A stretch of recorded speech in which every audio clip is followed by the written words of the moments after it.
প্রয়োজনীয় সংস্কার করেই তারপরে নির্বাচনে যেতে হবে। এরকম করলে হবে না, দে নির্বাচন করে দে ইলেকশন, একটু চেটে পুটে খায়, দেশটা মোদের নামে দলিল করতে চাই, আমরা দেশটা মোদের নামে দলিল করতে চাই। এই চাইলে কি হবে? চেটে পুটে খাওয়ার জন্য নির্বাচন হবে না। এবার নির্বাচন জনগণ দায় দেবে। এই দেশের জন্য যারা জীবন বাজি রাখতে পারে, এই দেশের জন্য যারা রাজপথে দাঁড়াতে পারে, এই দেশের জন্য যারা ফাঁসির কাঠে ঝুলতে পারে, এই দেশের জন্য যারা রক্ত ঝরাতে পারে, তাদেরকে রাষ্ট্রের ক্ষমতায় আনা হবে। বলেন ঠিক কিনা? এরপর আরেকটা স্লোগান উঠেছে, বলবো বলে নিয়ে আলোচনা যায়। সেটা হলো এখন বলতে চাচ্ছে সব দল দেখা শেষ, দাড়ি টুপির বাংলাদেশ। এই জন্য ভাই জানো দাড়ি রেখেছে, আলহামদুলিল্লাহ, রাখেন, রাখলে কাজে লাগবে। টুপিও আছে ভাই। এখন ইসলামের কথা যেভাবে বলে আমার তো মনে আছে জিগর গাছে আমাদের আর দাওয়াত হবে না। কারণ ভাই বুঝতে পেরেছে যে সব দল দেখা শেষ, কথা কয় না, দাড়ি টুপির বাংলাদেশ। একটু দাড়ি টুপির হাতে দিয়ে দেখতে চাই যে কি স্বাদ। আমরা ইংরেজদের শাসন দেখেছি, প্রায় 200 বছর তারা শাসন করেছে, আমাদের উপরে জুলুম করেছে, নির্যাতন করেছে, নিষ্পেষণ করেছে। তারপরে আমরা পাকিস্তান দেখেছি, আমাদের পাকিস্তানরা 23টা বছর আমাদের উপরে জুলুম করেছে, নির্যাতন করেছে, ধর্ষণ করেছে, গণধর্ষণ করেছে, হত্যা করেছে, লুটতরাজ করেছে, আমাদের উপরে যা মনে চাই তাই করেছে। তারা শান্তি দিতে পারে নাই। এরপরে আমরা 71 দেখলাম, 71 পরবর্তী আজ স্বাধীনতার 53 বছর পার হয়ে গেল।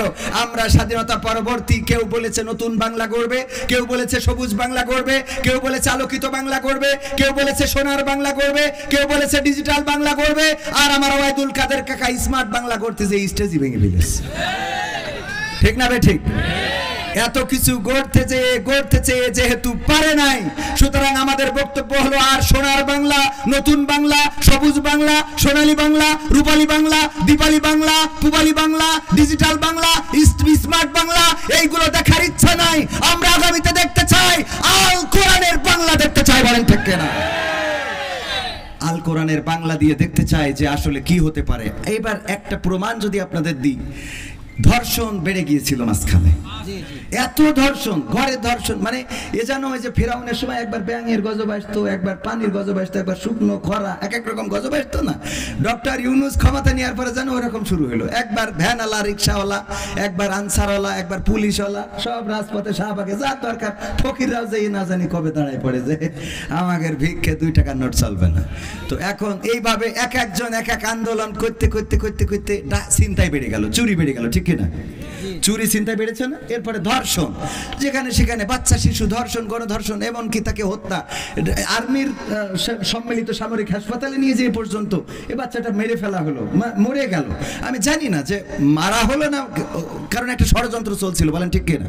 তো এরপরে বামেরা আবার দাঁড়ায় গেল রাজপথে। কোথায়? শাহবাগে। বামেরা কি দাবি করলো?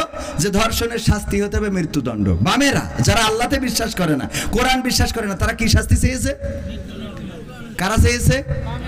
তো বামেদের বোঝা উচিত আমার আল্লাহ 1400 বছর আগে এই ধর্ষণের শাস্তি কি দিয়ে দিয়েছে? কোরআনে কয় কোরআন মৃত্যুদণ্ড। আল্লাহ দেওয়া শাস্তি কি? বামেরাও চাই কি? আর ডানিরা তো মৃত্যুদণ্ড তো চাওয়ার দরকার নেই, এটা তো অলরেডি খাতা কলমে আছে। ঠিক না? তো তার মানে ধর্ষণের শাস্তি যেহেতু মৃত্যুদণ্ড চাও, সুতরাং বেশি কিছু দরকার নেই, কোরআনটা সংসদে বসাই দাও। যদি দুর্নীতিমুক্ত না হয় তাহলে আমরা হুজুরা এ দেশ ছেড়ে পাকিস্তানে যাবানে। কথা কয় না? ঠিক না ভাই? ঠিক। একটা ধর্ষণের শাস্তি যদি কোরআন দিয়ে দেখিয়ে দেওয়া হতো, চুরির শাস্তি যদি হাত কেটে দেওয়া হতো, ছিনতাইকারীর শাস্তি যদি এক পাশের পা অপর পাশের হাত কাটা হতো, যদি কেউ হত্যা করে তার শাস্তি যদি কতল করা হতো, গলা থেকে মাথা আলাদা করে দেওয়া হতো, তাহলে এত খুন খারাপি এই জমিনে হতো। এগুলো বাড়ার পিছনেও কারণ ছিল। কারণ বলবো? কারণটা বলি। কারণ হলো একবার এক কাফন চোরা মারা যাওয়ার সময় সন্তানদের ডেকে বলছে, শোনো, আমি মারা যাওয়ার পরে তোমরা এমন কিছু করবা যাতে অন্তত আমাকে মানুষ ভালো বলে। আমাকে কি বলে? তো ওই সন্তানরা ওরাও কাফন চুরি করে, মানসি বলে যে এর আব্বাও কাফন চুরি করতো, এও কাফন চুরি করে, এর তো কেউ ভালো, আব্বার তো কেউ ভালো কয় না। সবাই বাপেরে খারাপ বলে যে ওর বাবা ছিল কাফন চোর, সন্তানও হয়েছে কাফন চোর। সন্তানরা চিন্তা করলে এর থেকে নামাজি হয়ে যায়, রোজাদার হয়ে যায়, আল্লাহওয়ালা হয়ে যায়। আল্লাহওয়ালা হয়েছে, মসজিদে গেলি কয় মসজিদে এসেছে, তাতে কি হবে? ওর বাপ ছিল কাফন চোর। তো চিন্তা করলে এতেও তো কাজ হবে না, তাহলে কি করা যায়? আমরা মসজিদে সবার খাবার দেব। যারা নামাজ পড়বে তাদের খাবার দেবো। খাবার দেয়, ছোট ছোট যারা আছে ওদের বাইসাইকেল কিনে দেয়। কয় এই বাইসাইকেল কে দিয়েছে? তা ওই যে কাফন ছোড়া ছেলেরা দিয়েছে। তাহলে ভালো কাজ করেও কি বাবারে ভালো বলতেছে? কারে খারাপ বলতেছে? বাবারে। তো চিন্তা করলো এই ভালো কাজ করে আর লাভ নাই, এটা ছেড়ে দিয়ে আবার কাফন চুরি শুরু করি। তবে কাফন চুরি করতে হবে, এখন শুধু চুরি করলে হবে না, যেই গোরস্থানের কাফন চুরি করবো লাশটা তুলে নিয়ে বাঁশ একটা ভরি দিয়ে ওই যে ওখানে তেল পাম্পের সামনে যে মূর্তিটা আছে ওখানে টেঙ্গায় রাখবো। এই কাজ যখন করিছে মানুষ বলা ধরলো যে এগের থেকে তো এগের বাপ ভালো ছিল। কথা বোঝেন না? মানে ওদের বাপ তো খালি কাপন চুরি করতো, এ তো কাপন চুরি করে পাশার মধ্যে বাস ঢুকে আবার এই উপজেলার মোড়ে টাঙাইতো। তাহলে এগের থেকে তো এদের কি ছিল? বাপ ভালো ছিল। আমাদের দেশে একের পর এক চুরি, ছিনতাই, ডাকাতি, খুন খারাপি একের পর একটা করে আসতেই থাকলো যেন জনগণ বলতে পারে আগেই তো ভালো ছিল। ঠিক না ভাই? ঠিক। সেগুলো বন্ধ হয়ে যাচ্ছে এবং যাবে ইনশাআল্লাহ। ষড়যন্ত্র করে লাভ হবে। এই দেশের যারা জনগণ বুঝে নিয়েছে রক্ত দিয়ে। সুতরাং এই দেশ গড়ার জন্য আমরা বাংলাদেশে কোরআনের আইন দেখতে চাই। কোরআনের আইন যদি বিএনপি কায়েম করে আমাদের কোনো আপত্তি আছে? যদি জামাত কায়েম করে আপত্তি আছে? যদি আওয়ামী লীগ কায়েম করে আপত্তি আছে? কিন্তু জামাত, হেফাজত, হুজুররা যদি কোরআনের বিপক্ষে যায় তাদের বিপক্ষে আমরা দাঁড়াতে রাজি আছি না নাই? আল্লাহ আমাদের সেই তৌফিক দান করুন, বলেন আমিন। আলোচনায় যাব, কথা বেশি বাড়াবো না। আপনারা কি শুনতে রাজি আছেন? শেষ করে যাবেন ইনশাআল্লাহ? কষ্ট হবে আপনাদের? এই কথাগুলো বাস্তবতার সাথে কিছু কথা না বললে হয় না। না বলে নিলে আবার ভাইও মাইন্ড করবে যে আমি একটা রাজনৈতিক নেতা আছি, আমি রাজনীতির কথা আসলে বলতে চাই না, আমার পক্ষে বললো না। ভাইজান বিএনপি করে, পক্ষে একটু বলার দরকার আছে না নাই? তো ভাইদের ভালো সহি বুঝ দেওয়ার দরকার আছে না নাই? সহি বুঝ ছিল না, উল্টো পাল্টা খালি যে নেই যাচ্ছিল, খালি নির্বাচন করছিল। কিন্তু ডক্টর ইউনূসের হাতকে আগে শক্তিশালী করতে হবে, দেশকে দেখাই দিতে হবে দাদার পক্ষে যে যদি নির্বাচন চাই তাদের ভোট এই বাংলাদেশের জনগণ দেবে না। দাদার ষড়যন্ত্রে এই দেশে কোনো নির্বাচন হবে না। বাংলাদেশের মানুষ দাদার প্রেসক্রিপশনে আর চলবে না। দাদার প্রোডাক্ট যেটা ছিল সেটা ওই দেশে নিয়ে যাওয়া শেষ। এখন যারা আছে তারা দেশপ্রেমিক। দাদার ওকালতি দালালি যারা করবে তারা জামাতের হলেও অন্তত এই দেশে জায়গা হবে না। ভিসা না দিলেও তার কাটার বেড়া পার করবে। কথা কয় না? ভিসা যদি নাও দেয় তাও তার কাটার বেড়া পার করে দেওয়া হবে। কারণ আমাদের বন্ধুত্ব হবে সমানে সমান।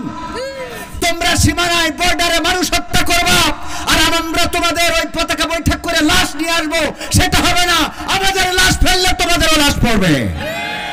ওরা লাশ মারতে এখন আর আমাদের তা না মেরে, সেদিন পত্রিকায় দেখলাম ওগেরটা নিজের একটা মেরে বসে রয়েছে। দেখেছেন আপনি? বাংলাদেশি মনে করি গুলি করে মেরি দেখে না আমাদের তা। কারণ এখন তো বাংলাদেশিরা বুঝে গেছে আর দরকার নেই। দাদা আমাদের সরকার যেহেতু সব দ্রব্য মূল্যের দাম কম রেখেছে, রোজার মাসে কি কারেন্ট গেছে? সাহারির সময় কারেন্ট পাইছেন না? ইফতারিতে পাইছেন কিনা? আলহামদুলিল্লাহ। দেশ এভাবে এগিয়ে যাবে, এগিয়ে যেতে হবে। যেখানে অন্যায় সেখানে প্রতিবাদ প্রতিরোধ আমাদেরই করতে হবে। এই দেশ আমাদের করতে হবে, আর চুপ থাকা যাবে না। আমার ছাত্ররা যদি রক্ত দিতে পারে, অনেক মায়েরা এখনো কাঁদে, একটাই মাত্র সন্তান ছিল, সেটাই রাজপথে রক্ত দিয়েছে। তো আমাদের এই রক্ত দিলে কোনো আর অসুবিধা আছে? বিনিময়ে আমরা স্বাধীনতা পেয়েছি, দেশ পেয়েছি, যেই দেশে কথা বলার অধিকার পেয়েছি, সেই দেশকে রক্ষা করার দায়িত্ব আমাদের। আল্লাহ আমাদের সেই তৌফিক দান করুন, বলেন আমিন। আমি যেহেতু প্রধান আকর্ষণ ওয়াজ আজকে না করলে হবে, প্রধান আলোচক হযরত মাওলানা আবুজার গিফারি ভাই, উনি তো দারুণ ওয়াজ করেছেন আলহামদুলিল্লাহ। আমার ঝামেলাটা হলো যে আমি দ্বিতীয় বক্তা হইলে আমার কালেকশন করা লাগে, আবার প্রধান বক্তা হইলে কয় আমাদের এখানে প্রধান বক্তার কালেকশন করা লাগে। মানে আমি ওয়াজ করতে যে কত অভিজ্ঞতার মধ্যে পড়েছিস তা সে বলে বোঝানো যাবে না। পাবনায় গেলাম, আমি মনে করি পাবনার লোক একটু বোঝে কম। ও মা না, ওরা হইলো অন্য দেশের পাগল নিয়ে যে ভালো করে বাড়ি পাঠাই দেয়। আমার দাওয়াত দেশে আমি বললাম যে যাই করেন তাই করেন, আমার কিন্তু 10টা স্টেজ দেবেন, আমি 12টার মধ্যে শেষ করবো। বলছে হুজুর আসেন, অসুবিধা নেই। যাওয়ার পরে এবার আমার 12টার সময় তুলি বলছেন নেন এবার কটায় শেষ করবেন করেন। 12টার মধ্যে সেরকম আমি বলেছি যে 10টায় উঠালেই 12টায়, যদি 10:30টায় উঠান তাও 12টায়, 11টায় উঠাইলেও 12টায়, যদি 11:30টায় উঠান তাও 12টায়। আমার 12টার পরে উঠাই দেখি হুজুর কটায় উঠেন, কটায় শেষ করেন। বুদ্ধি আছে না নাই? তো এই যে এই জাতীয় কোনো জায়গায় গেলে কয় ভাই এখানে বিশেষ বক্তা কালেকশন করে, আমি যদি বিশেষ বক্তা হই, আর যদি প্রধান বক্তা হই কয় ভাই প্রধান বক্তা কালেকশন করে। আমার ভাইজান যিনি আসছেন আবুজার গিফারি ভাই, উনি ছিলেন প্রধান আলোচক, উনি একটু এই কাজটা করে দিয়ে গেলে লাস্টে যারে উঠানো হয় তারে দিয়ে কালেকশন করাইতে হয় না। কারণ তারে দিয়ে কালেকশন করাইলে লোকজন ঠাস করে উঠে চলে যায়। এটা মানেন আর না মানেন অভিজ্ঞতার আলোকে বলতেছি। আমি বিশেষ বক্তা আমারে করে দিতেন, আমি এসে 8টার সময় থেকে 10টা পর্যন্ত ওয়াজ করি, কালেকশন করি, টাকা তুলি আপনাদের দিয়ে আমারটা নিয়ে বাড়ি চলে যাই। মানে এখানে তো অন্য জায়গায় আমি অগ্রিম কমপ্লিট বুঝে নিয়ে তারপরে যাই, এখানে বাড়ির কাছে তো এই জন্য করি। খুব খারাপ অবস্থা যাচ্ছে, দাদা বাড়ি তো একটু বেশি করে দেবেন, আল্লাহ কবুল করুন, বলেন আমিন। তো যাই হোক, আমার মতো এত সরল সোজা, এত সোজা সাপটা কথা কেউ বলবে না। এত সোজা সাপটা কথা বলার জন্য বুকির জজবা থাকা লাগবে। আমি করি অন্যায়, এমনি পাপের সীমা নেই, তারপরে যদি মিছে কথা বলি, অনেকেই স্ট্যাটাস দেয় আমি কোরআনের দাওয়াত নিয়ে আজকে চললাম রাজশাহী। তো তোর দাওয়াত টাকা না দিলে তুই রাজশাহী তো তোর জীবনে যাতে দেখিনি। রাজশাহী কি তুই তো আমাকে ছুটি করে আসিস নি? কথা কয় না। ও কোরআনের দাওয়াত নিয়ে চলে যাচ্ছে রাজশাহী, টাকা না দিলি তো আসে না, বলেন ঠিক না ভাই? ঠিক। তো যাই হোক, আজকের এই মাহফিল কিসের উদ্যোগে? 12তম বাৎসরিক তাফসীরুল কোরআন মাহফিল পদ্মপুকুর দারুস সালাম কুরআনিয়া হাফিজিয়া ও এতিমখানার উদ্যোগে। এই মাহফিলের শ্রদ্ধাভাজন সভাপতি রয়েছেন জনাব মোহাম্মদ আব্দুল আজিজ খোকন সাহেব, যিনি সভাপতি পদ্মপুকুর দক্ষিণপাড়া জামে মসজিদ, এবং আজকের প্রধান অতিথি হিসাবে রয়েছেন আমার পাশে জনাব শ্রদ্ধাভাজন বড় ভাই মোহাম্মদ আশফাকুজ্জামান খান রনি। এছাড়া আলোচনা করেছেন হযরত মাওলানা আবুজার গিফারি, আলোচনা করেছেন অত্র অঞ্চলের আরও অন্যান্য উলামায়ে কেরাম। পরিচালনায় রয়েছেন মোহাম্মদ আব্দুর রহমান, যিনি পরিচালক রাজাতুল জান্নাত মহিলা মাদ্রাসা। এছাড়া আমার সামনে উপবিষ্ট দিনদার ইমানদার মুসলমান ভাই বাবাজিরা, পর্দার অন্তরালে আমার মা এবং বোনেরা, সবাইকে অন্তরস্থল থেকে আনুষ্ঠানিকভাবে সালাম জানাচ্ছি, আসসালামু আলাইকুম রাহমাতুল্লাহ। আল্লাহর শুকরিয়া আদায় করছি যে মহান রব দয়া করে মায়া করে আমাদেরকে মানুষ হিসাবে সৃষ্টি করেছেন, আজকের এই পরিবেশে আসার বসার তৌফিক দান করেছেন। যেই সময় পদ্মপুকুর হাসপাতালে অনেকেই আছে মৃত্যু যন্ত্রণায় কাতরাচ্ছে, এখানে না থাকলেও সদরে আছে, যে আল্লাহ এতগুলো মুসিবত থেকে মুক্ত রেখে এখানে এসে বসার তৌফিক দান করেছেন, সেই রবের শুকরিয়া আদায় করে সবাই পড়ছি আলহামদুলিল্লাহ। আল্লাহর শুকরিয়া আদায় করলে আল্লাহ রাব্বুল আলামিন নিয়ামত বাড়িয়ে দেন, বলেন সুবহানাল্লাহ। যদি কেউ একবার সুবহানাল্লাহ বলেন, বুখারী শরীফের হাদিস হলো যে আল্লাহ রাব্বুল আলামিন এই জমিনের যত খালি জায়গা আছে সমপরিমাণ সওয়াব তার আমলনামায় দিয়ে দেন, বলেন সুবহানাল্লাহ। সুবহানাল্লাহ বললে কোনো অসুবিধা নাই, সুবহানাল্লাহ, আলহামদুলিল্লাহ, লা ইলাহা ইল্লাল্লাহ, আল্লাহু আকবার। যদি কেউ একবার এই 4টা কালিমা পড়ে, আল্লাহ রাব্বুল আলামিন তার জন্য জান্নাতে একটা বীজ বপন করে দেন, যেটার চারা হয় এবং পরকালে ওই জান্নাতের গাছের ছায়াতলে সেই স্থান পাবে। আল্লাহ নবী সাল্লাল্লাহু আলাইহি সাল্লাম বর্ণিত হাদিস। সম্মানিত ভাইয়েরা, এই জন্য আল্লাহ রাব্বুল আলামিনের জিকির করা, তার তাসবিহ জপা, আমরা এগুলো না জপে এখন তো অনেকেই অনেক রকম জিকির বানাই নিয়েছি, কেউ হ্যাঁ হ্যাঁ করে, কেউ এই করে তাই করে, কত রকম জিকির। জিকির শয়তান ফেল মেরে জিকির, মানে ভয় পেয়ে গেছে যে এটা কি, এই জিকির আছে না নাই? শয়তান কয় তোরা থাক, বাংলাদেশে আমি চলে গেলাম, কারণ আমার আর এখানে কোনো ডিউটি নেই। তোরা যা করছিস তাতে আমার আর কোনো ডিউটি আছে না নাই? এরকম। এরপরে আমি একটা জিনিস সেদিনও আলোচনায় বললাম, আমার একটা বিষয় মনে হতো যে শয়তান কি আসলে রোজার মাসে কি বাইন্ধে রাখে, মানে ওর কি শৃঙ্খলিত করা হয়? তো আমি ঈদের দিন প্রমাণ পাইছি যে আসলেই ওর বেঁধে রাখা হয়, ওর ঈদের দিন ছেড়ে দেওয়া হয়। কারণ ঈদের দিন আমি যা উদো চ্যাংড়াতে যা দেখলাম আর মহিলাদের মেয়েদের যা দেখলাম, তাতে আমার বোঝা শেষ যে ঠিকই শয়তানে ছেড়ে দিয়েছে, ও একদম এসে গ্যাটিস মেরি গিয়ার দিয়ে সব রাস্তায় নামাইতেছে, ঠিক না বেটি? গতকালে আমি যাওয়ালো, আমি ওই দিন আবার আর এক জায়গায় দাওয়াত ছিল, ওজন খেতে গেছিলাম, ওই দিন আবার 2টা প্রোগ্রাম ছিল। যাই হোক, প্রোগ্রাম ছিল, চলে গেছিলাম ঈদের দিন। তো সব মিলাই এই যে অবস্থাগুলো দেখেছেন না, আর মা বোনদের ধৈর্য আছে, আমি ধৈর্য পাইছি শয়তানের ধৈর্যের উপরে ধৈর্য আমি কারো দেখি নাই। আপনাদের মনে হয় আল্লাহ বলেছে কি ইন্নাল্লাহা মাআস সাবিরিন, আল্লাহ ধৈর্যশীলকে পছন্দ করে, এবং সেই ধৈর্যশীল শয়তানের উপরে আমি একটাও পাই নাই। কারণ এই শয়তান দেখেন, আশফাকুজ্জামান খান রনি ভাই এখন নামাজ রোজা করে, আল্লাহ লাগিরি করতেছে, এই জন্যই শয়তান কোনোদিন মনে করবে না যে ও যেহেতু বিএনপি করতে এখন জামাত মার্কা হয়ে গেছে, যা করে আর আমি ধোঁকা দেবো। কথার কথা, মানে আল্লাহর রাস্তায় যে চলেন, টুপি দিয়ে দাড়ি দিয়ে চলছেন, শয়তান এটা মনে করে না যে যেহেতু সে নামাজি হয়ে গেছে তাহলে ওর আর ধোঁকা দেব না, এটা মনে করে? কথা কয় না। শয়তানকে এটা মনে করে? একজন নামাজি যখন মসজিদে যায়, নামাজি হয়ে গেছে, শয়তান কি মনে করে ও নামাজ পড়ে আর ওর ধোঁকা দেব না? বরং শয়তান ওর পিছনেই লেগে থাকে মৃত্যুর আগ পর্যন্ত। যখন সে মারা যাবে তখনও তার পিছনে লেগে থাকে যে কি করে ওর ওই জায়গা থেকে ফিরিয়ে আনা যায়। ঠিক না বেঠিক? হ্যাঁ। এরপরে দেখেন মা বোনদের কথা বলছিলাম। আমার মা বোনেরা এই ঈদের দিন বেরোলো, মাথার মধ্যে যে কটা সিফটি পিন আর পেরেক মারা, এত পেরেক মারার ধৈর্য পুরুষদের আছে বলে আমার মনে হয়। বলেন, বরং পুরুষরা কি খোঁজে? একটা গোল গলা গেঞ্জি ঠাস করে গলায় পরাই দেবে, বোতাম লাগানোরও টাইম নেই। বুতাম যেন না লাগানো লাগে, আর বুতাম যদি থাকে তাও খুলে থুয়ে দেবে। এর দুটো লাগাই দিয়েছে আর এগুলো খোলা, কলারটা ভাঁজতে সুন্দর করে রাখবে, তাও টাইম নেই যুবকদের, কথা কয় না। আর মা বোনেরা সিফটি পিন তো সিফটি পিন, এগুলো লাগাইছে, উন্নাটা ভালো উন্না ভাঁজ করে করে 4 তালা বানাইছে, 7 তালা বানাই। তারপরে যে লিপস্টিক, লিপস্টিকের বাইরে দিয়ে আবার তার কাটার বর্ডার এমনি দিয়ে চিকন করি, এত কায়দা করি। ও তো দ্বিতীয় একটা ধৈর্য দরকার আছে, বলেন। এরপরে কি করে? তারপরে যে পোশাক আশাক মেকআপ করিয়েছে সুন্দর করে সাদা করি, তারপরে আবার একটু লাল মেরি দিস। বলছেন যে হুজুর আপনি এত খেয়াল করে দেখেন, বাবারে চোখের সামনে তো পড়ে। ধৈর্য আছে না নাই?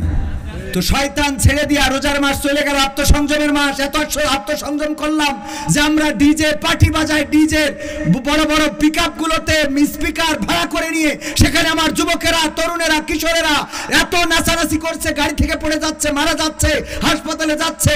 অন্য অন্য ধর্মাবলম্বীরা চিন্তা করতেছে এইরাম ঈদ না আসাই ভালো, কথা কয় না। এটা কি মুসলমানের অনুষ্ঠান হচ্ছে? এদের জন্য আমাদের প্রতিবাদ প্রতিরোধ করার মতো মানুষ আছে?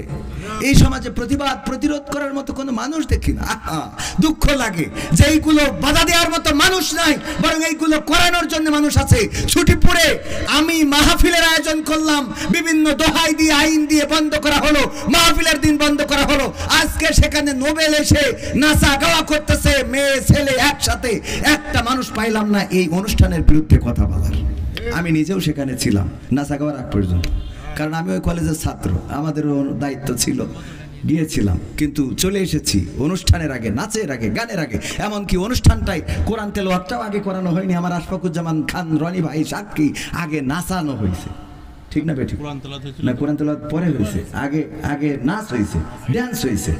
4 জনে আগে ড্যান্স করে নিছে, তারপরে কোরআন তেলাওয়াত। চিন্তা করা যায়, একটা মুসলিম দেশে কথা বলার কেউ নাই, ওখানে আলেম ওলামাও ছিলেন, কাউকে প্রতিবাদ করতে দেখলাম না।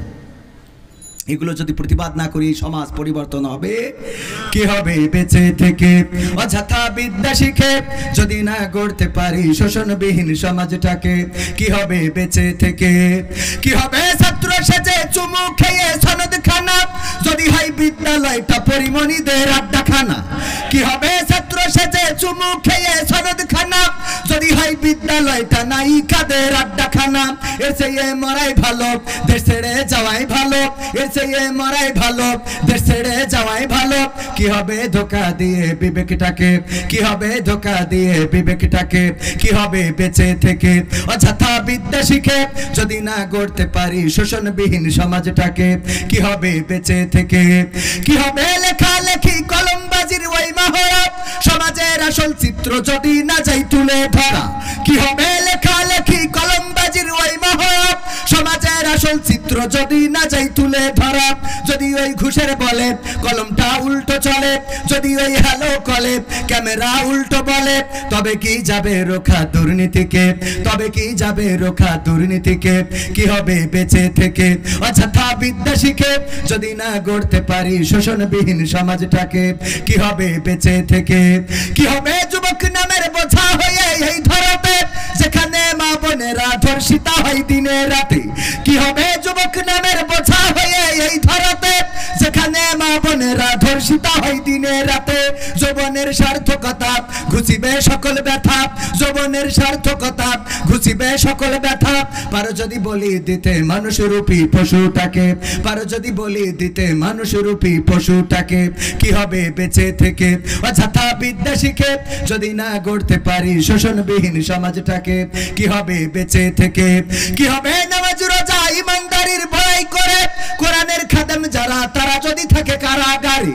কি হবে নামাজ রোজা ইমানদারির বড়াই করে কোরআনের কর্মীগুলো থাকে যদি কারাগারে মসজিদের কোণে বসে জিকির যত করো খুশি মসজিদের কোণে বসে তাসবিহ যত টানো ঠেসে এভাবে যাই না পাওয়া আল্লাহকে এভাবে যাই না পাওয়া আল্লাহকে কি হবে বেঁচে থেকে অযথা বিদ্যা শিখে যদি না গড়তে পারি শোষণবিহীন সমাজটাকে কি হবে বেঁচে থেকে কি হবে ইমাম হয়ে কি হবে আলেম হয়ে ইমাম সেজে মসজিদেতে পারো যদি সত্য কথা উচ্চ স্বরে না বলিতে এমন ইমাম আছে না নাই হক কথা উচ্চ স্বরে বলে না জায়গা বুঝে লাইন বুঝে কথা বলে যেই কথা বললে মার খাওয়া লাগবে না যেই কথা বললে ইমামতি যাবে না যেই কথা বললে বেতন বেড়ে যাবে এরকম কথা বলে এমন ইমাম আছে না নাই এমন ইমাম হওয়া যাবে না হক কথা স্পষ্ট করে বলতে হবে রিজিকের মালিক কোন মসজিদের সভাপতি নন রিজিকের মালিক কোন মসজিদের সেক্রেটারি নন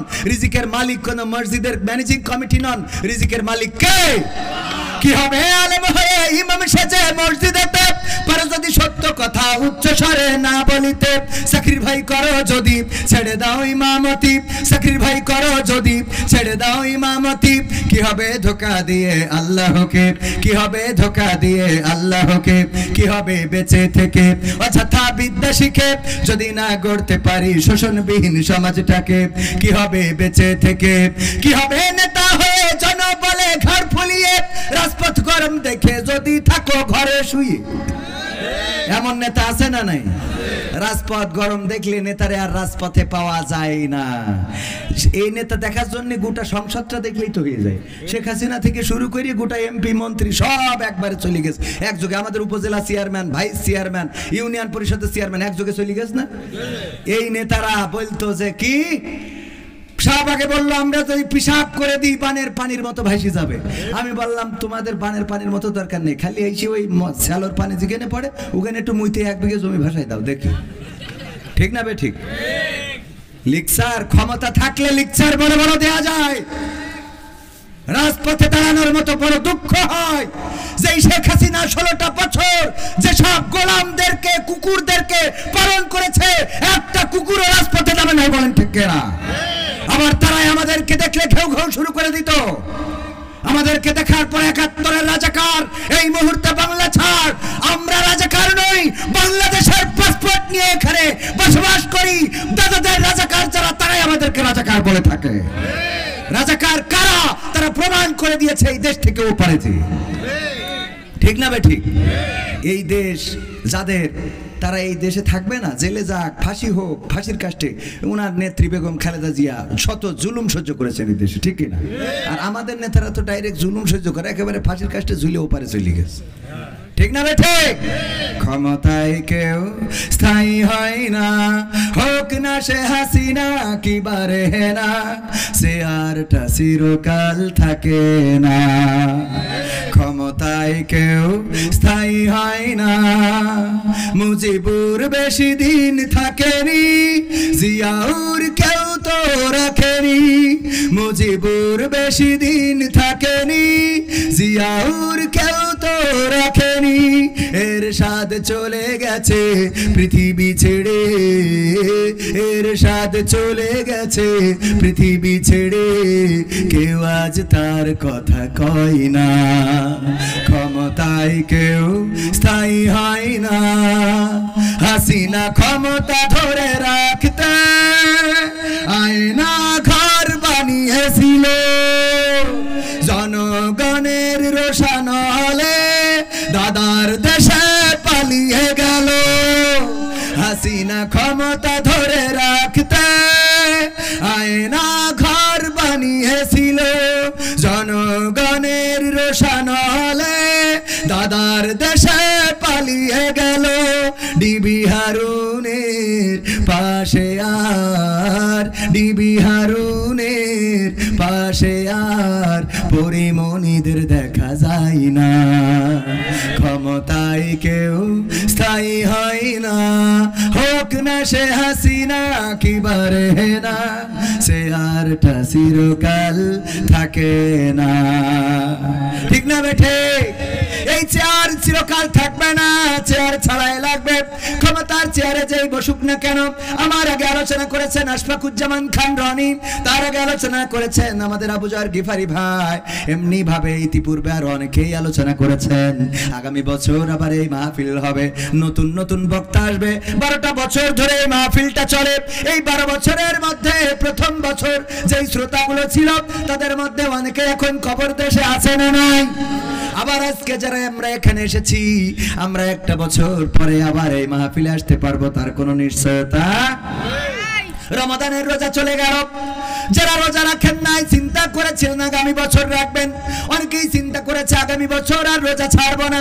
এই রমাদানের রোজাতে যারা রোজা রাখে নাই, ওগো আমার ভাইয়েরা, আগামী বছর আবার রমাদানের রোজা পাবে, এর কোনো নিশ্চয়তা আছে নাকি? মাঝে মাঝে মনে হয় মানুষ কেন বোঝে না, আল্লাহ রাব্বুল আলামিন এই রমাদানের রোজাকে ফরজ করে দিয়েছিলেন আমাদের উপরে।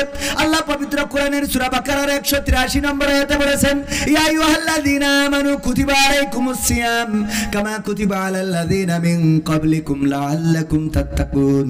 ওগো ঈমানদারেরা, তোমাদের উপরে রমাদানের রোজাকে ফরজ করে দেয়া হলো যেমন ফরজ করা হয়েছিল তোমাদের পূর্ববর্তীগণের উপরে, যাতে করে তোমরা তাকওয়ার অধিকারী হতে পারো। আমরা সেই রমাদানের রোজা পালন করলাম না, এমন অনেক মানুষ আছে না নাই? আবার যারা রোজা পালন করেছে, তারাবি পড়েছে, লাইলাতুল কিয়াম করেছে, ইফতার করেছে, সাহরি খেয়েছে, শাওয়ালের চাঁদ উদয় হয়েছে, ঈদের নামাজ পড়ে জোহরের ওয়াক্তে আর মসজিদে পাওয়া যায় নাই, এমন আছে না নাই? আপনাদের এলাকায় আছে? আমার আব্বা উদাহরণ দিতেন, আমিও মাঝে মাঝে বলি, ঈদের নামাজ পড়ে বাড়িতে আসলাম, স্ত্রীকে খুঁজে পাওয়া যাচ্ছে না, স্ত্রীকে খুঁজে পাওয়া যায় না, কোথায় গেল? সন্তান কান্নাকাটি করে, আব্বা মাকে তো পায় না। আমি বললাম খুঁজে দেখো উত্তর পাড়া, দক্ষিণ পাড়া, আমি যাই পূর্ব পাড়া আর পশ্চিম পাড়া, খুঁজে দেখলাম কোথাও নাই। সন্তান এসে বললো, বাবা কোথাও পাওয়া গেল না। আমি বললাম অসুবিধা নাই, আমি তো আছি, তোমারে যাই হোক করে কষ্ট মষ্ট করে রান্না বান্না করে খাওয়াবো। 11টা মাস কষ্ট করে রান্না করে খাওয়ালাম। যখন রোজার চাঁদ উঠেছে, স্ত্রী পিছন দিকে এসে সালাম দিচ্ছে, আসসালামু আলাইকুম ইয়া স্বামী। আমি বললাম কে তুমি? বলতেছে আমি তোমার স্ত্রী। তোমার কি মনে নাই কে তুমি? আমার স্ত্রী কোনতে আসলে কেন?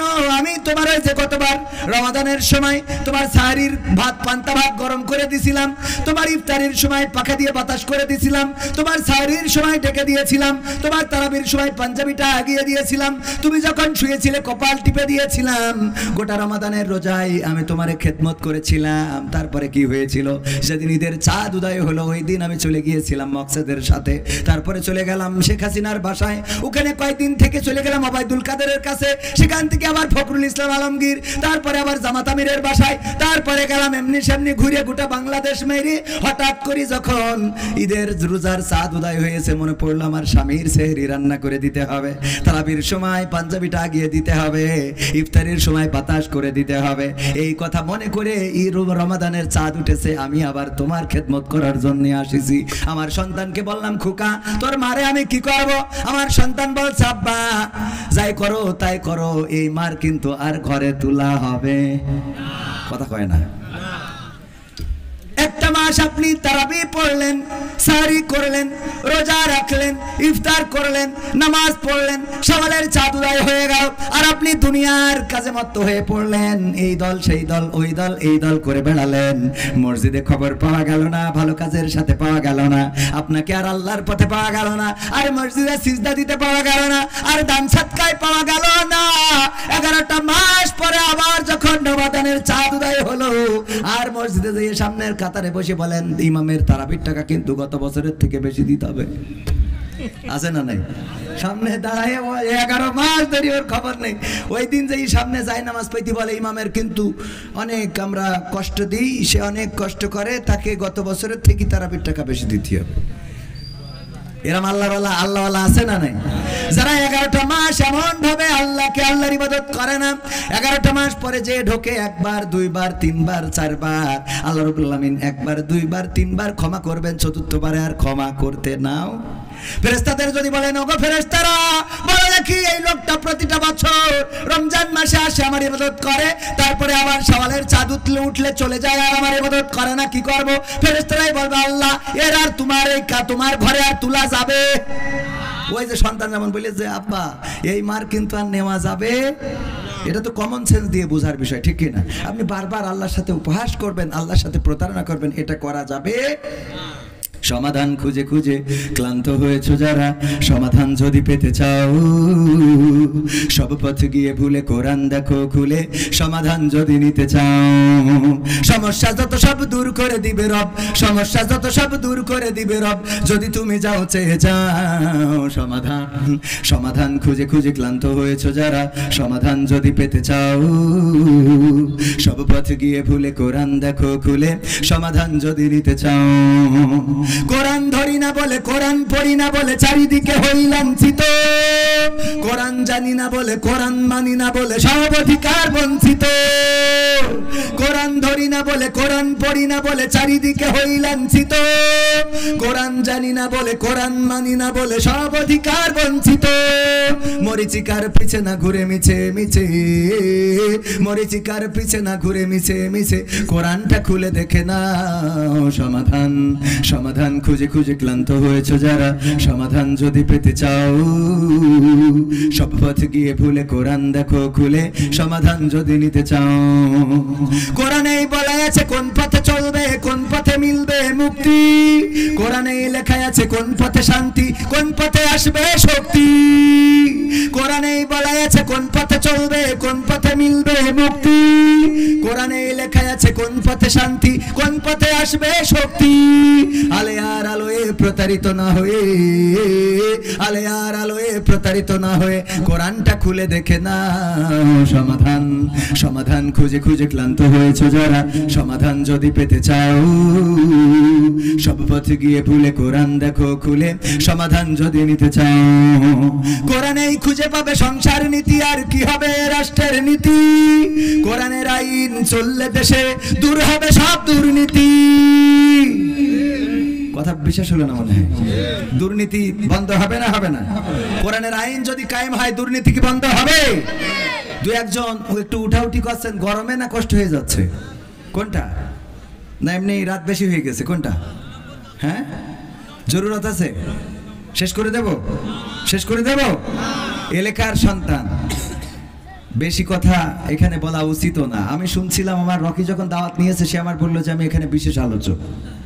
তো আমি এটা ঠিকভাবে নিয়েছিলাম যে বিশেষ আলোচক হইলে ঠিক আছে, এলাকার সন্তান জিকর কাছে বিশেষ আলোচক হওয়াই উচিত। কারণ এলাকার সন্তান প্রধান বক্তা হইলে সেটা চলে না। এরপরে আবার এখানে আসার পরে যেটা দেখলাম, খুবই বেকায়দা অবস্থা। এক বাড়ি পার্কিং, আর এক বাড়ি বসাইলো, আর এক বাড়ি ডাকে খাওয়ার জন্য, 3 বাড়ি যাইতে হবে। তো মনটা খারাপ হয়ে গেল, গেলামই না। এরপরে শুনলাম বিশেষ বক্তা তিনি কালেকশন করবেন, ওমা, পরে তিনি কালেকশন না করে নেমে চলে গেল। জিজ্ঞেস করলাম, কয় আমার কালেকশন করার কথা বলেই নাই আবুজার গিফারি ভাই। তো সব দায়িত্ব আমার পরে, ওয়াজ করবেন, গান গাবেন, কালেকশন করবেন, সব আমার পরে। এলাকার সন্তান আমার কথা শোনার জন্য বসে থাকে। আপনার মনে হয় তো টাকা চালিপদ্দ উঠবে? আমি তো ভয়তে চাচ্ছি না, তাই অনেকেই উঠতেছে। এখনো মা বোনদের নিয়ে কিছু কথা বলার দরকার আছে না নাই? মা বোনদের কিছু নসিহা করা দরকার। মা বোনেরা অধিকাংশ জাহান্নামী।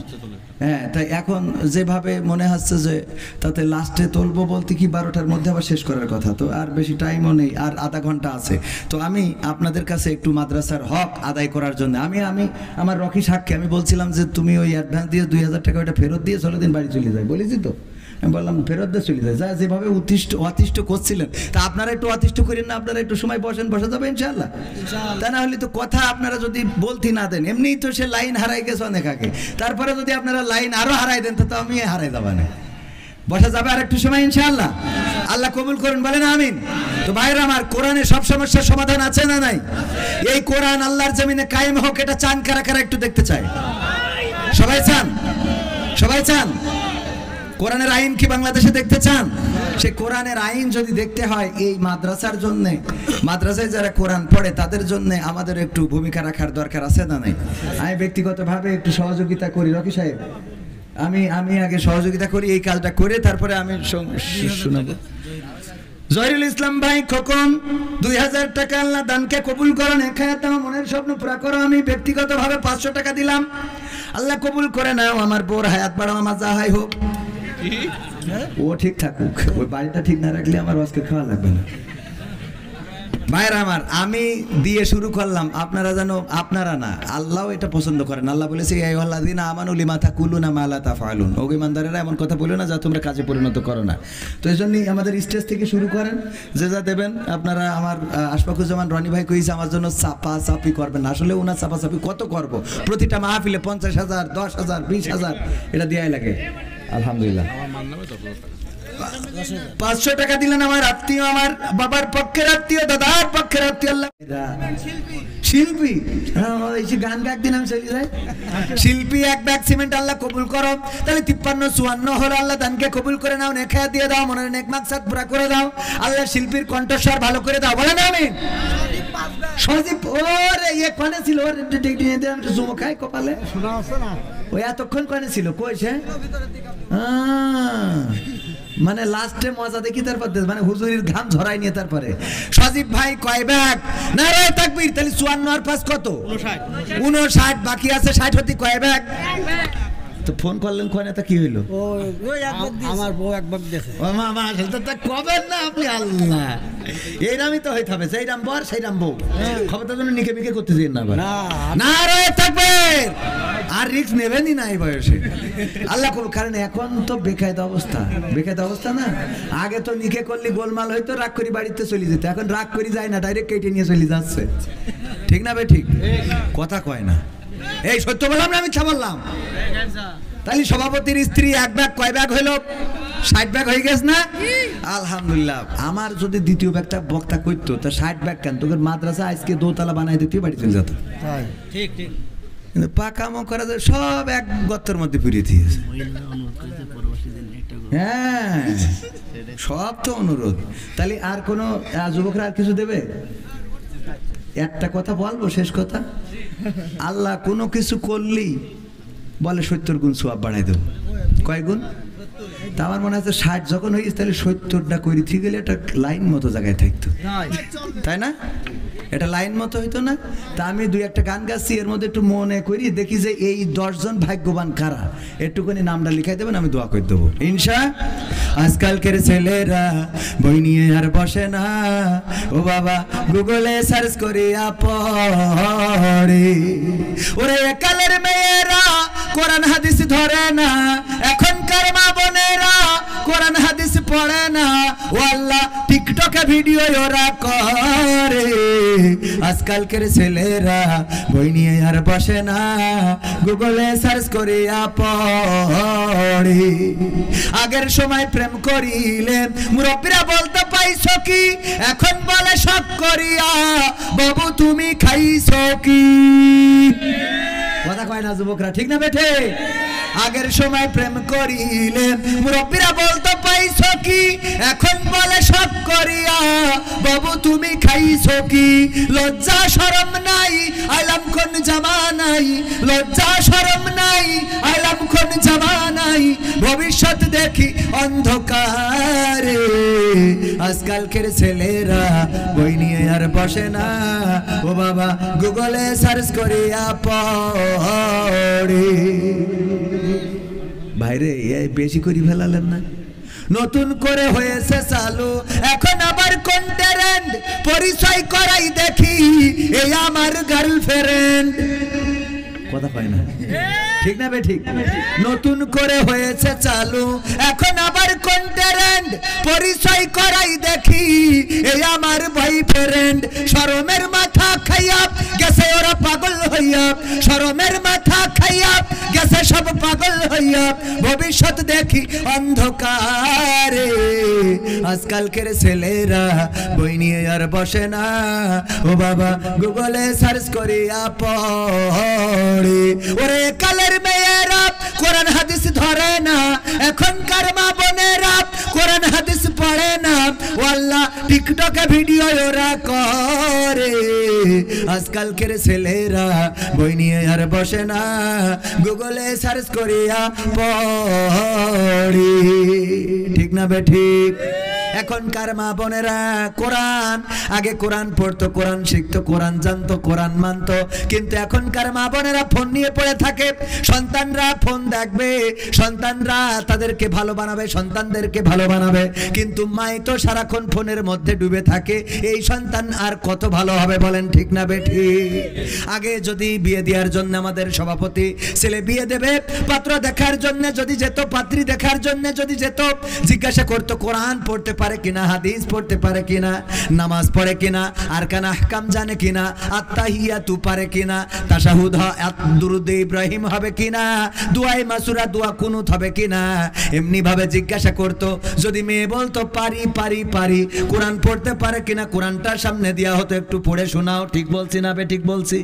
আগের সময় এইগুলো জিজ্ঞাসা করা হতো, ওগো মা আমার বলো দেখি কোরআনটা পড়তে পারো কিনা, হ্যাঁ পারি, তাইলে রিহালটা সামনে দেওয়া হতো, দুইটা আয়াত পড়ে শোনাও। আমাদের পাত্রীরা কোরআন পড়ে শোনাতো।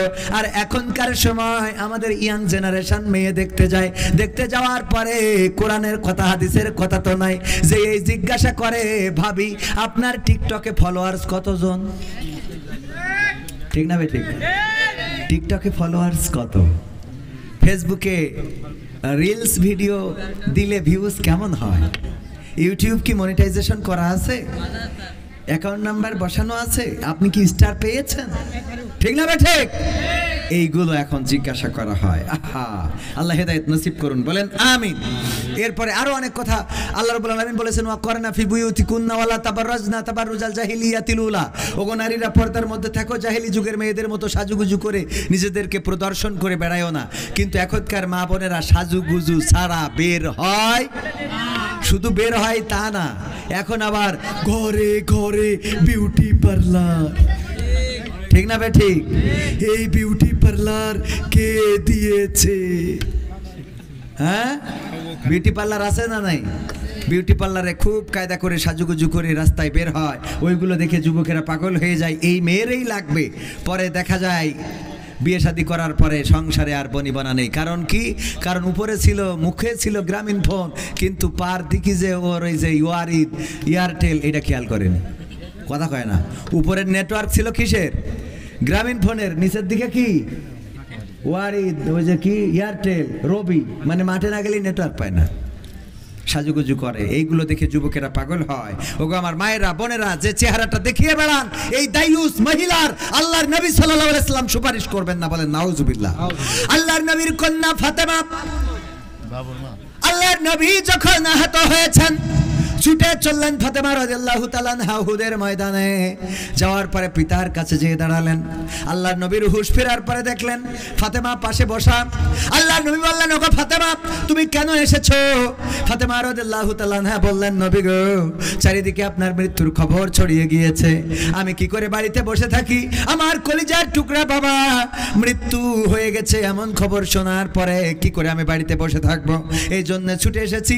আল্লাহর নবী বললেন, ওগো ফাতেমা, তোমার বোরখার মধ্যে একটা ছিদ্র দেখা যায়, ছেঁড়া জায়গা দেখা যায়, যেই জায়গা দিয়ে তোমার গায়ের রং দেখা যায়, বলো দেখি ওই ছেঁড়া জায়গা দিয়ে তোমার গায়ের রং কি পৃথিবীর কোনো মানুষ দেখেছে নাকি? ফাতেমা রাদিয়াল্লাহু তাআলা আনহা বললেন, ওগো নবী গো, আমি যখন শুনেছি আমার পিতা বেঁচে নাই, গোটা মদিনায় খবর ছড়িয়েছে নবী মুহাম্মদ শহীদ হয়ে গিয়েছেন, এটা জানার পরে আমি ছুটে চলে এসেছি। আমার বোরখায় যে ছেঁড়া, এটা আমি ভুলি নাই। আমি ওই অবস্থার মধ্যেও আমার ছেঁড়া জায়গাটা, আমার বোরখার ছেঁড়া জায়গাটা মুট করে ধরে নিয়ে এসেছি। পৃথিবীর কোন মানুষ আমার এই ছেঁড়া জায়গা দিয়ে আমার গায়ের রং দেখতে পারে নাই। আল্লাহর নবী বললেন, ওগো ফাতেমা, শুনে নাও, যদি তোমার ওই বোরখার ছেঁড়া জায়গা দিয়ে পৃথিবীর কোন মানুষ তোমার গায়ের রংটা দেখে ফেলতো, আমি নবী পরকালের ময়দানে তুমি আমার কন্যা, এই পরিচয়টা দিতাম না। আল্লাহু আকবার বলবেন না? তুমি যে আমার কন্যা, অথচ এত ভালোবাসার কন্যা ছিলেন। যখন আল্লাহর নবী সফরে বের হতেন, সবার শেষে দেখা করতেন ফাতেমা রাদিয়াল্লাহু তাআলা আনহার সাথে, আর বাড়িতে ফিরে এসে সবার আগে দেখা করতেন ফাতেমা রাদিয়াল্লাহু তাআলা আনহার সাথে। আল্লাহর নবী বলেছেন, যদি কেউ আমার ফাতেমাকে কষ্ট দেয়, সে যেন আমাকে কষ্ট দেয়, আর যদি কেউ আমার ফাতেমাকে খুশি করে দেয়, সে যেন আমি নবীকে খুশি করে দেয়। বলেন আল্লাহু আকবার। এই ভালোবাসার কন্যা কন্যা ফাতেমাকে আল্লাহর নবী সাল্লাল্লাহু আলাইহি সাল্লাম এত ভালোবাসার পরেও গায়ের রং যদি পৃথিবীর মানুষ দেখে ফেলতো ওই পরকালের ময়দানে, আল্লাহর নবী বলেছেন আমি তোমার কন্যা বলে পরিচয় দিতাম না। এবার মা বোনেরা চিন্তা করে দেখেন, আপনার গায়ের রং, আপনার হাতের রং, আপনার পায়ের রং, মুখের রং, চোখের রং, সব কিছু পৃথিবীর মানুষ কতজন কত বেগানা দেখলো, কত মানুষকে দেখালেন। এখন আবার ভিডিও কলে দেখানো যায় না, যায় না? দেশের মানুষ তো দেশের মানুষ বিদেশের মানুষেরও দেখায়, আছে না নাই? ওগো আমার ভাইরা, ওগো আমার মায়েরা, ওগো আমার বোনেরা, এই জন্য পর্দা বজায় রেখে চলতে হবে। আল্লাহ সবাইকে সেই তৌফিক দান করুন, বলেন আমিন। এরপরে 10 ব্যাগ বাকি ছিল, কয় ব্যাগ? ফজলু ভাই 500 টাকা আল্লাহ দানকে কবুল করে নিন, নেখায়াত দান করে দিন, বলেন আমিন। কাশীপুর মহিলা মাদ্রাসার শিক্ষক 2 বস্তা সিমেন্ট, কাশীপুর মহিলা মাদ্রাসার শিক্ষক 2 বস্তা সিমেন্ট করলেন দান। আল্লাহ বাড়িয়ে দাও, সম্মান নেখায়াত দিয়ে দাও, মনের স্বপ্ন পুরা করে দাও। আপন জনদের কবুল করে নাও। আর 8টা ব্যাগ বাকি, এই 8টা ব্যাগ দেওয়ার মতো নাম কি কেউ লিখিয়েছেন? নাম যদি না লিখাই থাকেন তাইলে আরো 2-1টা সঙ্গীত শোনাবো, প্রবাসীদের গান। হ্যাঁ হ্যাঁ, জাহিদ ভাই 1 ব্যাগ আর 7 ব্যাগ বাকি। যেই গানটা গাওয়ার কারণে আমার শিকর গাছায় কলার ধরে টেনে নিয়ে যে নির্যাতন করলো, নিষ্পেষণ করলো, সেই ভাইয়েরা নির্যাতন করেছিল, পরবর্তীতে ক্ষমা চেয়ে নিয়েছিলেন। সেই সময় আমি বলেছিলাম কিছুই মনে করি নাই, কিন্তু আমরা মনে করি আর না করি, মনে করার মালিক কে?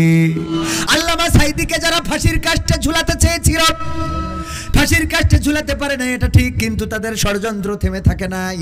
তারা আল্লামা সাঈদীকে কি করলো? জেলখানা থেকে নিয়ে গেল, চিকিৎসার নামে ইনজেকশন পুশ করে শহীদ করে দিল। 2024-এ 2023-এর 14ই আগস্টে আল্লামা সাঈদীকে শহীদ করা হলো। 2024-এর 14ই আগস্ট আর আসে নাই, 5ই আগস্টে একেবারে পুটলা পুটলি বাঁধে নিয়ে দাদার দেশে যাওয়া লাগলো, বলেন ঠিক কিনা? যেই লোকগুলো আল্লামা সাঈদীর ওসিয়াত করা কবর দেওয়ার কথা ছিল কোথায়? খুলনায় সিদ্দিকিয়া আলিয়া মাদ্রাসায় আল্লামা সাঈদীর ওসিয়াত করা কবরস্থানটা সেই জায়গায় তৈরি করা ছিল। ওসিয়াত করা জায়গাটাই খুলনায় যারা কবর দিতে দেয় নাই, তারা বলেছিল খুলনার ইহুদি দেলোয়ার হোসাইন সাঈদী, বলেন নাউজুবিল্লাহ। ওরা স্লোগান দিয়েছিল, এখনো অনলাইনে আছে না নাই? খুলনার ইহুদি দেলোয়ার হোসাইন সাঈদী। এই কথা যারা বলেছো, তোমরা যদি বাবার বেটা হয়ে থাকো আজকে রাজপথে দাঁড়াও দেখি। সাঈদী ভক্তরা তোমরা ক্ষমতায় থাকতেই তার জানাজা পড়িয়ে পিরোজপুরে দেখিয়ে দিয়েছে এই বাংলাদেশের সর্বশ্রেষ্ঠ জানাজা হয়েছে, বলেন ঠিক কিনা? আর তোমাদের বাবারা মারা গেলে জানাজা পড়ার জন্য লোক পাওয়া যায়? তোমাদের মায়েরা বোনেরা বাংলাদেশে দাঁড়ানোর মতো সাহস করে না, কারণ এই বাংলাদেশের সাথে যারা দুর্নীতি করেছে, 2 নম্বরই করেছে, তাদের অবস্থান এই বাংলাদেশে হবে না। আর দেশপ্রেমিক যারা, তারা শহীদ হয় ঠিকই, তাদের কবর দিতে না দিলেও এই জমিনে তাদের কবর আছে না নাই? আছে না নাই? পিরোজপুরে আল্লামা সাঈদীর কবর হয়েছে, অথচ যারা আল্লামা সাঈদীর কবর বঞ্চিত করেছে, ওই সিদ্দিকিয়া আলিয়া মাদ্রাসায় কবর দিতে দেয় নাই, এদের অনেকের লাশ এই জমিনে শিয়াল কুত্তায় খেয়ে যাবে, বলেন ঠিক কিনা? যে গানটা গাওয়ার কারণে নির্যাতিত হয়েছিলাম, আপনার এই জিগর গাছায় সেই গানটাকে একটু শোনাবো। টেকনাফ থেকে তেতুলিয়া, রূপসা থেকে পাথুরিয়া, একটি নামে সবাই যাকে চেনে, 1-2 জন নয় 1.5 শতাধিক মানুষ জীবন দিল শুধু যারি প্রেমে। সেই মানুষের মুক্তি চেয়ে যেতাম আমি গান গে, সেই মানুষের মুক্তি চেয়ে যেতাম আমি গান গে, সেই মানুষটি নাই দুনিয়ায় নাই। আজ আর মুক্তি চাওয়ার নাই প্রয়োজন নাই রে, আজ আর আমার গানের নাই প্রয়োজন নাই, আজ আর মুক্তি চাওয়ার নাই প্রয়োজন নাই গো, আজ আর আমার গানের নাই প্রয়োজন নাই।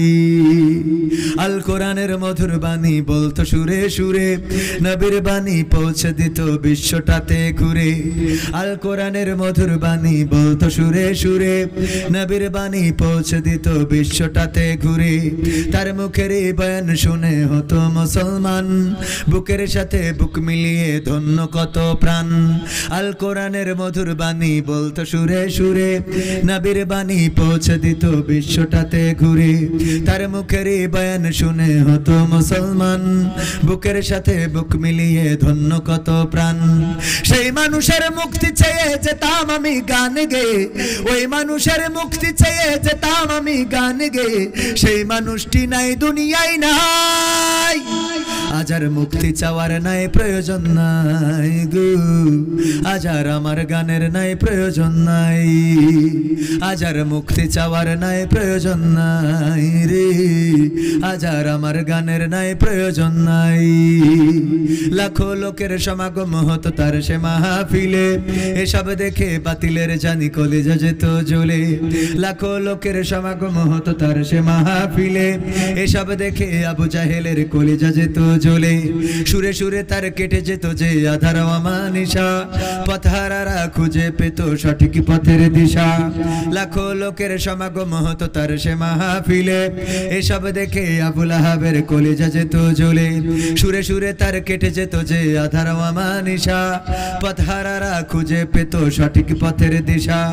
সেই মানুষের মুক্তি চেয়ে যেতাম আমি গান গেয়ে, ওই মানুষের মুক্তি চেয়ে যেতাম আমি গান গেয়ে, সেই মানুষটি নাই দুনিয়ায় নাই।